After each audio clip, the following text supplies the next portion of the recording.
Hey, everybody. Welcome to the Big Dreams, Great Teams podcast. I'm Paula Maidens, your CEO and team advisor, hiring strategist, and leadership coach. And I'm here today to talk to you about something that I work with all my clients on. And it's something also that comes up with most small business owners that I chat to. And that is your team meetings being this thing that drains your energy instead of gives you energy and creates momentum in your business. But what if there was a way that you could structure your team meetings and change the way you're asking questions to completely transform these from being draining time wasters into powerful meetings that truly drive your team's performance? Yes, that's right. That's what we're talking about today. I'm sharing the exact 3 questions that I recommend that you use to instantly boost accountability, reveal hidden obstacles that are stopping your team from getting things done, and will get your team thinking proactively instead of reactively. And the best part, when you implement these consistently, you'll notice that your team meetings will run without you even being there, which is exactly what you want if you're trying to step into more of a strategic role in the business, or frankly, just take some time away. Now let's dive in.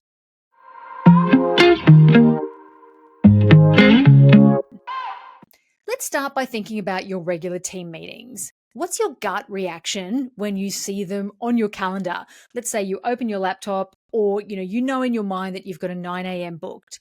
For many business owners that I work with, team meetings become something that frankly they dread rather than value.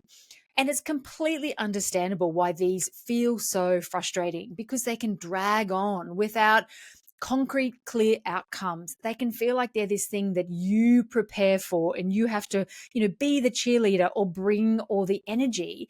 And it's really common that your team show up unprepared, they let you lead everything and tell them what to do, and often don't even seem like they're paying attention the whole time.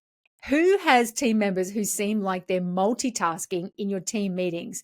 Totally get it. It's really common that you might feel like you're the only one participating in an active, energetic way, and everybody is attending passively. So often, what I see is team meetings dissolving into almost like status updates or one way conversations, you to them, rather than a collaborative problem solving conversation between your team members. And let's be honest, how many times have you been tempted to cancel or reschedule these meetings because they feel draining, or because you haven't had the time to prepare, in inverted commas, or maybe it feels pointless this week? You talk, they listen, you follow up, they don't come prepared. It can just seem easier sometimes to just send a one-way email firing off instructions and skip the small talk, right? And I know that it's common to feel that way before you even think about adding in some sort of like team bonding activity or weekend chit chat, etc., to create connection. However, the irony is that avoiding or rescheduling team meetings will actually compound your problem, because without regular check ins, accountability will drop. Communication will either break down or extend out, where you find yourself going back and forward, or you find your team members going back and forward to discuss something that really is quite small. And it's really normal that you will end up putting out more fires if you don't actually have these team meetings, because in an effective team meeting, all of that can be solved in a really succinct, short amount of time. That said, having ineffective team meetings also don't help. And in fact, what they will do is exhaust you. So if you feel like you're the driver of your team meetings, the cheerleader, the problem solver, then it's absolutely time for you to listen in, take some action, and make some changes, because you already know that operating this way is not sustainable, let alone beneficial to set you up to grow your business. So let's dive into what's going on and what's going wrong in these meetings that drain your energy and feel like it's all about you. Because the reality is most business owners find themselves in a meeting that feels like that. And the core of the problem is that most meetings are structured in a way that accidentally creates dependency on you. Similar to last week's episode, where I talked about the power of asking rather than telling, it's a really common mistake that so many small business leaders make through being helpful, through telling, through sending almost a flow of information one way, rather than asking questions, encouraging conversation, and encouraging collaboration between everybody in the team. By doing this, you accidentally create an environment that depends on you to send the information, to give the direction, to solve the problems effectively. You accidentally create an environment where you are the center point. And I know that nobody intends to do that. What you want is empowered team members who can hold responsibility and run with their roles and solve problems. But it's really common and normal to accidentally set up an environment where that's not actually the case, where people are depending on you. Now, when it comes to meetings, there's a fundamental difference between team meetings that inform versus team meetings that empower. So, informational meetings center around you as the leader, asking for updates, providing direction, solving problems. And this is the style that most business owners automatically run their meetings as. However, empowering meetings, on the other hand, center around the team, their updates, their insights, their priorities, their solutions. Let me give you a real example. When I was in London, I was working as a director in a global recruitment business. Now, I ran a department that had a number of teams within it. Now, one of those teams within the department, I had like a hands-on operational team leader role. So that meant that I had to be the team leader as well as the director overseeing those other teams. So for my team leader role, I had to performance manage the people, I had to do hands-on recruiting myself, and I had to oversee the other teams. And the way that particular recruitment business works was that every team would have a daily meeting at 8 a.m., which would run for about 30 minutes. However, the way I set up our team meeting was that it was run by the team and it would run every day with or without me. We had a set structure that it would follow. Each team member would take turns leading the meeting and running through the set agenda, asking the questions, and the meeting always kicked off at 8 a.m., regardless of any one person running late, not being there, etc. Because let's face it, if you've ever worked and lived in London, you'll know about the tube, and that tube strikes and tube delays are an absolute thing. And if you want everybody to definitely be there for an 8 a.m. kickoff, or you don't want the meeting to start until everybody's there, then goodness, the meeting probably wouldn't start till 10 a.m. on some days. But that was like a byproduct. We didn't do it because of the tube. The reason I set the meeting up to run like this was because I couldn't have the team reliant on me as the team leader at 8 a.m. every day. For so many reasons. Yes, tube delays was one of them, but because of the other hats that I had to wear in my role as a director, overseeing the other teams. Plus, I had a hands-on role where I was recruiting, which meant I might be seeing a client at 8 a.m. I might be talking to a candidate at 8 a.m., let alone me choosing to go on holidays or potentially get sick. So you can see the difference. A meeting that is effective can run without you, as opposed to the meeting only being effective with you running it. And that is the first shift I want you to think about. And that's a mindset shift. Your team meeting should be the one meeting that is never skipped, because when it's structured correctly, it becomes the engine of your business. It should be the one that you know is so effective that you not only want it to happen, but you want to be there so that you can tap into the energy of that engine and walk away with like, yes, they've got this boost. So rather than seeing, your team meetings as an obligation or a regular check-in that you have to do, what I want to talk to you about is how you make some tiny tweaks so that your meetings become energizing and they become the heartbeat of your business, and so that everybody looks forward to them instead of dreading them. So this is where this ask, don't tell approach that I talked about in the last episode becomes crucial, and it flows into team meetings as well as individual conversations, which is what we talked about last week. When you shift from telling your team what to do into a mode of asking questions that prompt thinking, your entire dynamic will change.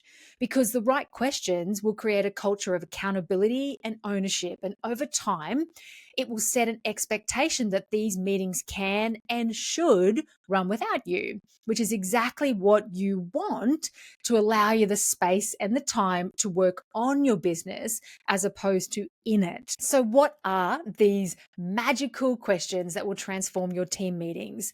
Let me share with you the 3 questions that work across all businesses in all industries.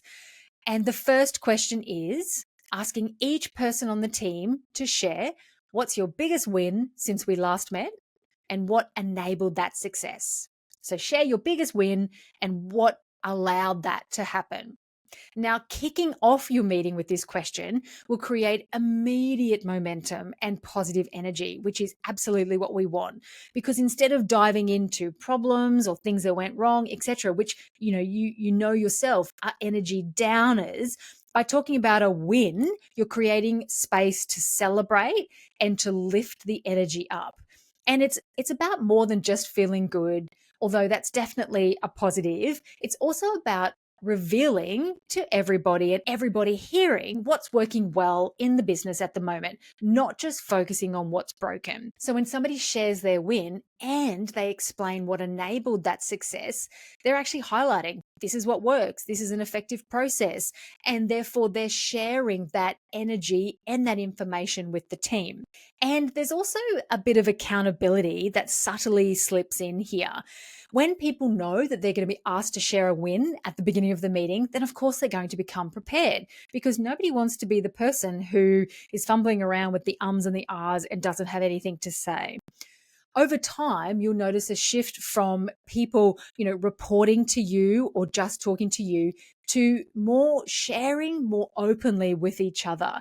And you'll find over time the energy in the group, in the room, whether it's physical or remote, will change from people talking to you with their responses to sharing with everybody and making it more relatable, and you're acknowledging each other, etc., etc. And that's where true collaboration will also start to build, and you'll be able to see it. So that's the first question. Now, the second one is getting that person to share, well, what are your priorities for this week? So this question forces each team member to be clear and focused and to state that. Again, they have to prepare. And when somebody publicly states what their priority is, they publicly state what they're working on, then of course, they're much more likely to follow through on it. And again, it's that public accountability that happens. There's a commitment that comes when you verbalize your intention in front of other people, isn't there? And the second benefit of this question, or you hearing the answer to this question, is that it will reveal instantly any misalignment in priorities in real time for you to hear and to jump on. So if somebody says something that frankly isn't a priority in the scheme of the bigger business goals, or in the scheme of what other people on the team are working on, it will become immediately apparent, and you can course correct on the spot or on the side if that's more appropriate. So 2 things that come out of this question: accountability, the verbalization of the commitment means the commitment's more likely to happen, and of course the ownership that comes along with it. When your team members are determining their own priorities, it shows that they actually are embracing true responsibility for their whole role. They need to understand their whole role to be able to decide, well, in the scheme of things, what are the most important things I need to get done this week? What are the things that must get done? And of course, that may need some guidance over time as people are able to actually choose and set their priorities depending on their seniority and how long they've been with your business. But this is, again, developing that thinking muscle, developing that ownership muscle, as opposed to somebody's, thought process being, well, I just rock up to work, I open the system, I go into the project management system, and I execute the tasks that have been allocated for me. So this shift from being told what to do to declaring what I'm focusing on will build autonomy, will build ownership, will build responsibility, and therefore will also start to build in time initiative and proactivity. Okay, the third question: what support do you need to get that done? So, this final question is far more effective the way it's phrased versus how can I help you? And that's the default for many small business leaders. But saying what support do you need, by not saying how can I help you, you're taking away that default position of centering yourself as the problem solver, centering yourself as a solution provider. When you ask them to tell you what support they need, you're asking them to own their journey to getting it done. You're opening the door for them to get support, yes, from you, but also maybe from someone else. So that is where the gold can come in as well. If somebody says, hey, I'm only going to be able to get this done if this is done on time, or hey, I'm only going to be able to get this done if I manage to get 20 minutes in your diary, Paula, etc., etc., they can absolutely make a direct ask, which is support they need from you, but it's not assumed. Versus when you say to somebody, how can I help you? Then it's assumed that I'm the problem solver, I'm the fixer, I'm probably going to be the default person. So what we're doing through this third well-phrased question is encouraging interdependence rather than default dependence on you. And over the time, you'll definitely notice team members offering and starting to help each other out. And eventually you'll be able to lean back and be like, oh, goody, this thing runs without me. Team members will also hear through this process if what they're working on might be an obstacle to the other person achieving their goals. And that is the key to collaboration. So for example, maybe someone in the marketing team is, their number one priority is to get something published, but they can't do that until the person who's writing the content has finished their bit. So team members will be able to hear the impact of each other's deadlines on each other. And through them hearing about that in a team meeting will eliminate or certainly reduce those side conversations that you might find yourself having, which is, so-and-so is always missing her deadline, so-and-so is always running late, she leaves that to the last minute, and that impacts me X, Y, and Z. So it's a way almost of, through increasing transparency and explaining the way the various cogs in the engine fit together, it will foster the collaboration and it'll assign, greater ownership and greater accountability the whole way across the team, which ultimately is what collaboration is.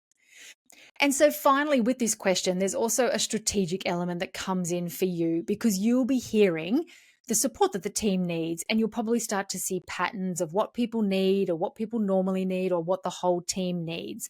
And then you might be able to head off some of those things or solve some of those things. Maybe multiple people are struggling with the same system. Maybe there's a recurring bottleneck that you notice, et cetera, et cetera. And this will allow you to think about working on the business because you're kind of sitting back a little bit and not being so deep in the business. Okay, so let's talk about how you can set up these questions as a standard meeting agenda or a standard structure. So it doesn't require you going around the circle and asking them each time, because this is where the magic really happens. These 3 questions aren't just random, questions that you fire off on the spot. They become a structure, which is the agenda for your recurring team meetings. No more new agendas each time or anybody showing up without clear expectations of what we're going to talk about. You can make these 3 questions your standing format. And that's certainly what I did in London. When your team knows the structure that they run through every time, they'll come prepared. They know what's expected of them. They can move through it fast and they can take turns running it if that feels good. This structure that I've suggested, the 1, 2, 3 of the questions, will create quite a nice flow, starting with, wins, reflections, to planning, what are your priorities, to what support do you need. So it's almost like it goes past, present, future in a way that drives accountability and results. So that's also my recommended order. But look, play with it and see what feels right for you. And you can definitely adapt this kind of rough framework in different types of meetings, whether it's a daily stand-up, which is the one that I was running in London, in which case each person might only get a minute or 2, so it doesn't blow out to being a massive long meeting. In a weekly meeting, you might spend more time unpacking the wins, and maybe it's bring 2 wins, share 3 priorities for the week, and talk about what support you need. And maybe you allow an hour for that meeting. What's really interesting is that this structure will gradually, slowly reduce the need for you to be the driver of the meeting because everyone knows the format, everyone comes prepared. The meeting can kind of run itself. And if you choose to, you might, as I did in London, nominate one person to run the meetings each week to almost be in charge. And like me in London, it will come a time when you can miss the meeting entirely and the team will just run with everything effectively and have the conversations that they need to. So, this meeting format will transform your meetings from being something that people avoid because they don't know if it's valuable for them, they don't know if it's relevant, they're worried about how long it's going to go for, etc., to something that they value, look forward to, and know how to contribute to. And when your team members see a structure being applied consistency, they get faster because they get focused, they want to punch it out, they want to get on with the other things, and they know how to kind of create the momentum that they need to move through it. So it's also like a time protector having a structure like this. Plus, the structure makes the meeting and the information that's shared really effective. Okay, so you're probably listening to this thinking, that sounds good, but how do I actually roll this out? Here's what I suggest. Be transparent first up. Let people know that you want to try a new structure and why you're doing it. Explain to your team that you want to make our team meetings as effective and as efficient and empowering as possible for each person. And just share that you'd like to try the approach and see if it drives a better result. And just share that you've seen this approach and you've seen it work and you want to try it. And then it's about consistency, making sure that you commit to the structure, commit to following the questions every time, not just when you feel like it or not just when you don't have something more important to say. You can always add on an update or an other section at the end if you need to, or call a separate meeting. You really want to give this structure an opportunity to create almost a rhythm and a life on its own, because the power of this approach will compound over time as people get used to it, they get more prepared for it, they get faster at it, etc. And I guess the other thing to keep in mind is to be prepared for some awkward initial responses. The first time you share it, people may not like the change. The first time you share it, people may not come as prepared as what you'd hope they would. The first time you ask each person the question, you might get blank stares or surface level answers. That's normal. Be supportive. Don't abandon the process. Smile. Give them a minute to think about it. Circle back to them later. Just gently guide people into this structure and gently encourage them to try it. And look, even if you put a 3-month parameter around it and you can review it together as a team and see if it's working.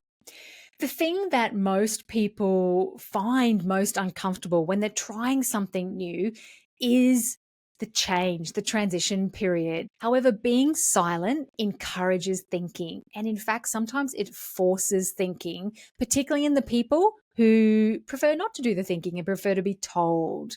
So if someone's struggling to identify their priorities, trust your instinct, jump in if they need to, or sit with that uncomfortableness and think, I'm going to give them a minute, and smile at them and say, hey, look, we can come back to you, or I'll give you a minute. So don't throw the idea away if you get some awkward silences and some awkward responses at first. Give everybody quite a few opportunities to get used to it, and just keep reminding people, this is the structure, this is what you need to come with, this is what's going to be asked of you, and be as encouraging as you can. And know that a little bit of discomfort, maybe some silence, maybe some extra thinking time is all a normal part of a transition in a change.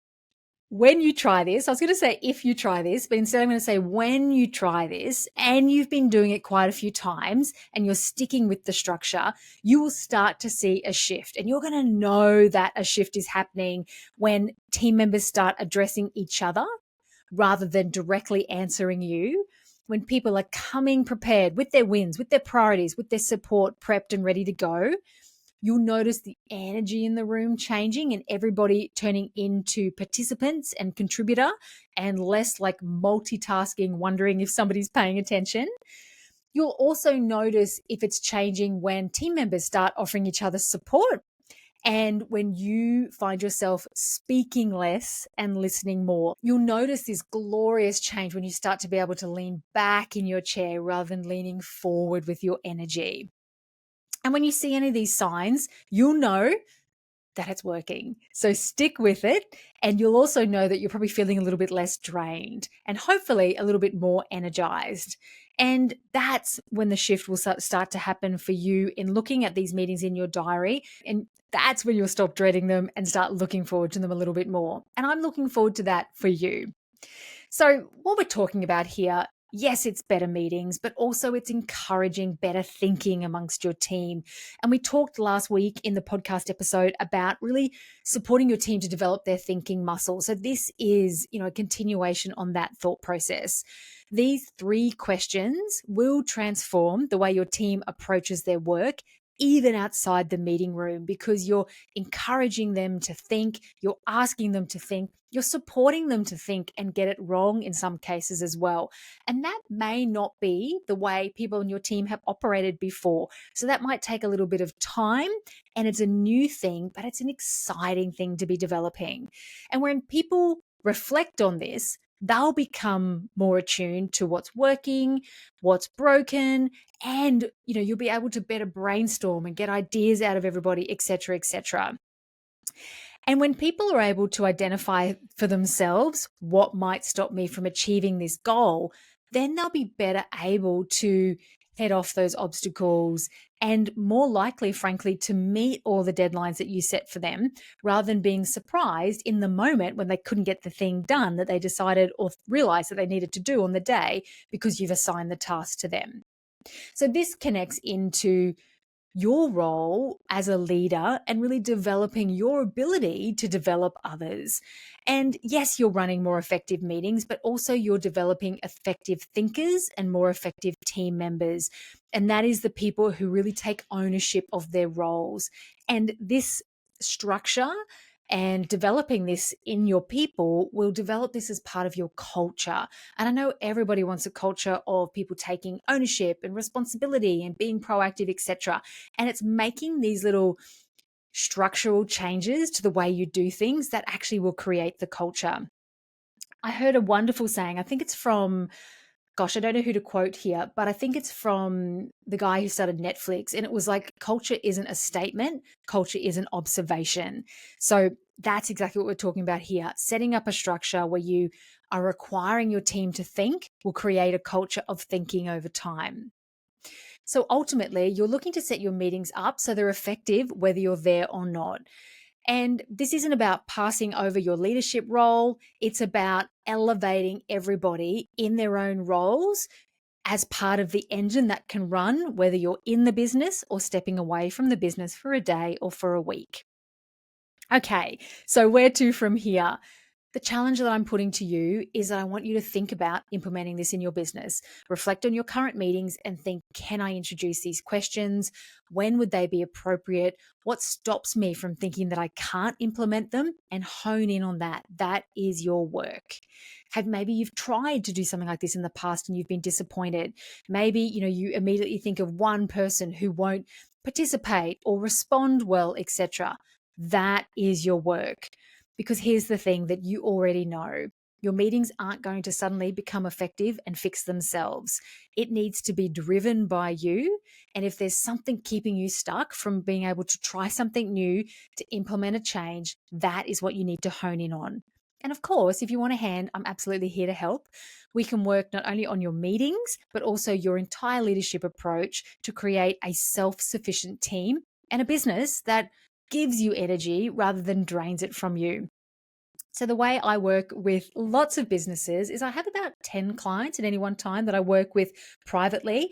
And I also have a wait list open for my upcoming group that I'm opening, which I'm calling a circle. The circle is designed specifically for small growing businesses like you who want to work on all these things in the company of other amazing women who are like-minded and going through the same sort of business growth as you. And I'm calling it the Strategic Leadership Circle. So if you're interested in that, I will add the link to the waitlist in the show notes. Jump on that and you'll get more information, or book in a Dream Team Discovery call and we can have a chat about your situation and I'll happily guide you and make recommendations. Should we work together privately? Would the circle be right for you? And I guess know that I only work with clients that I know I can help get massive transformations. So these free calls aren't pressured. There are no sales tactics in there, etc. There's just a genuine conversation to see if there is a mutual fit. So I'll put the link to that free Dream Team Discovery call below as well. Okay, that's it for this week. I really hope this has been helpful. I know it's been meaty. I hope you've enjoyed it. If it's been helpful, please leave us a review or share it on your socials or send it to somebody else. All these things help us so much to get the podcast popping up in all the right spots and ultimately into more ears. This has been Paula Maidens from the Big Dreams, Great Teams podcast. I'll be back here again soon. And until then, have fun.